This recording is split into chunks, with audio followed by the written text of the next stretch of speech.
Babe, I can't stay away from you. Of course not, honey. I've put this psychological leash on you.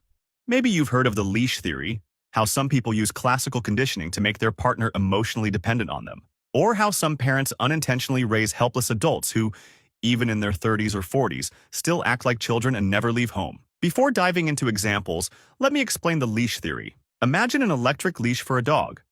When the dog strays too far, it gets small electric shocks, just enough to feel like a tickle. If it keeps going, the shocks intensify, and if it goes even further, it gets a painful jolt.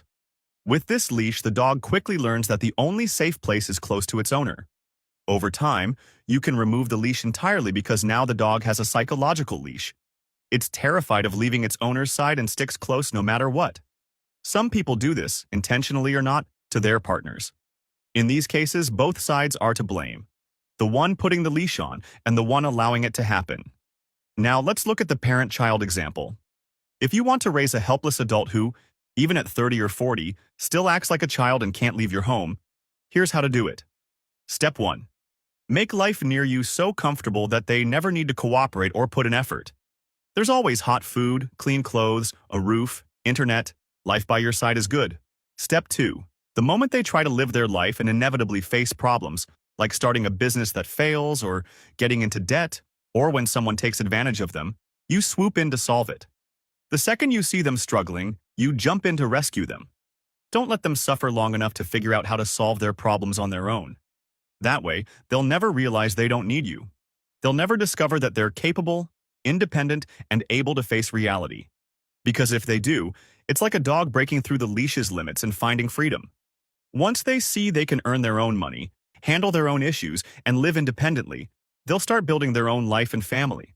They'll stop being your baby, and you'll be heartbroken because your 40-year-old child stopped being a baby. And let me say, this isn't just on the parents. Kids are complicit too, often even more at fault. They willingly stay as mommy's little baby or daddy's puppet in exchange for comfort or because they're too afraid to face the world on their own. Now, let's move to the partner example. The process of putting a psychological leash on a partner is very similar. They make you believe you depend on them, that you can't face life alone. Gradually, they make you feel like they're doing you a favor by being with you. The classic example is a woman who never becomes independent, transitioning from her father's leash to her husband's leash, never learning to solve her own problems. At first, her husband treats her well. That's how he convinced her to be with him. But over time, as the honeymoon phase fades, he makes her feel useless by reminding her she doesn't contribute to the household. When she shares her opinions, he mocks her. He attacks her physical insecurities, pointing out how her figure isn't the same as before or how wrinkles are starting to show. If she starts believing she can't handle life on her own and that no one else would want to be with her, she now has a psychological leash. She won't leave and will do whatever he says. But here's the truth.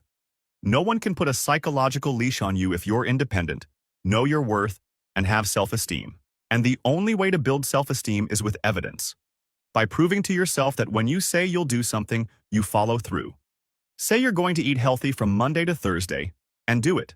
Say you'll save $100 a week, and do it. Build small habits, keep small promises to yourself, and strengthen your confidence.